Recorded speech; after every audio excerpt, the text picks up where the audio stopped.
ଆଜି ହେଉଛି ସେପ୍ଟେମ୍ବର 9 ତାରିଖ। ଆଜି ମୋ ପ୍ରେମିକାର ଜନ୍ମଦିନ। ରାତି 12ଟାରେ ୱିଶ୍ କରିଦେଇ ମୁଁ ଶୋଇବାକୁ ଚାଲିଗଲି।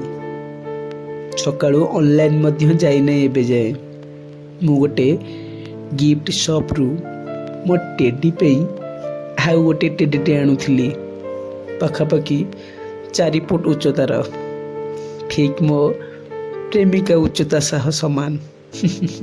ଆରେ ନା, ମୋ ପ୍ରେମିକା 4 ଫୁଟରେ ବିଲକୁଲ ନୁହେଁ, ସେ ତ 4 ଫୁଟ 2 ଇଞ୍ଚର।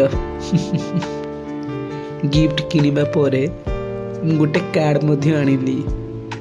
ସେଥିରେ ଲେଖିଲି, ତୁମ ପାଖରୁ ହୁଏ ମୋ ଆରମ୍ଭ, ତୁମ ପାଖରେ ହୁଏ ମୁଁ ଶେଷ, ତୁମ ବିନା ନାହିଁ ଜୀବନ ମୋର, ତୁମେ ହିଁ ମୋର ସର୍ବସ୍ୱ। ଏମିତିରେ ସେପ୍ଟେମ୍ବରରେ କେବେ ବର୍ଷା ହୁଏ ନାହିଁ, କାହିଁକି କେଜାଣି ସେଦିନ ଏତେ ବର୍ଷା ହେଉଥିଲା। ବୋଧେ ବର୍ଷା ମୋ ପ୍ରେମିକାକୁ ଜନ୍ମଦିନର ଅଭିନନ୍ଦନ ଜଣାଉଥିଲା। ଓଦା ଜୁଡ଼ୁବୁଡ଼ୁ ହୋଇ ମୁଁ ପହଞ୍ଚିଗଲି ତା ସହର କାକଟପୁର। ଥଣ୍ଡା ଖାସ ଛିଙ୍କ ଶୁଣି ତାଠୁ ଗାଳି ଶୁଣିଲି। କହିଲି, ତୁମ ଗାଁ ଛକରେ ଅଛି, ଟିକେ ଜଲ୍ଦି ଆସିବ ଯଦି ହେବି ମୁଁ ଖୁସି। ଘରେ ସାଙ୍ଗ ପାଖକୁ ଯିବାର ବାହାନା କରିଦେଇ ସେ ଧାଇଁ ଆସିଲା ମୋ ପାଖକୁ। ଦୌଡ଼ି ଆସି ମୋତେ ଜାବୁଡ଼ି ଧରି 2-3ଟା ବିଧା ମଧ୍ୟ ମାରିଲା।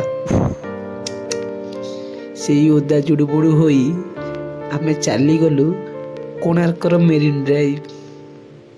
ପଛରୁ ବସି ମୁଣ୍ଡକୁ ମୋର ଓଢ଼ଣୀରେ ପୋଛି ଦେଉଥିଲା।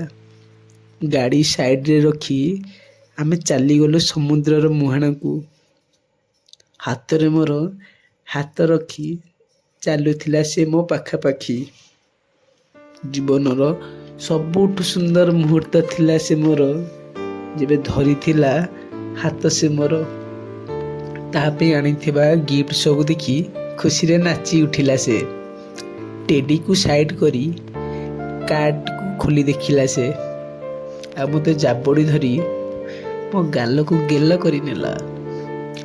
ମୁଁ ଥିଲି ଦୁନିଆର ସବୁଠୁ ଉପରେ, ଖୁସିର ସୀମାର ବାହାରେ।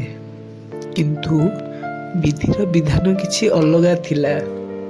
ଆମକୁ ଦେଖି ନେଇଥିଲେ ତା ସମ୍ପର୍କୀୟ କୁଆଡ଼େ, ଜଣେଇ ଦେଇଥିଲେ କରିକି କଲ୍ ଘରକୁ ତାର।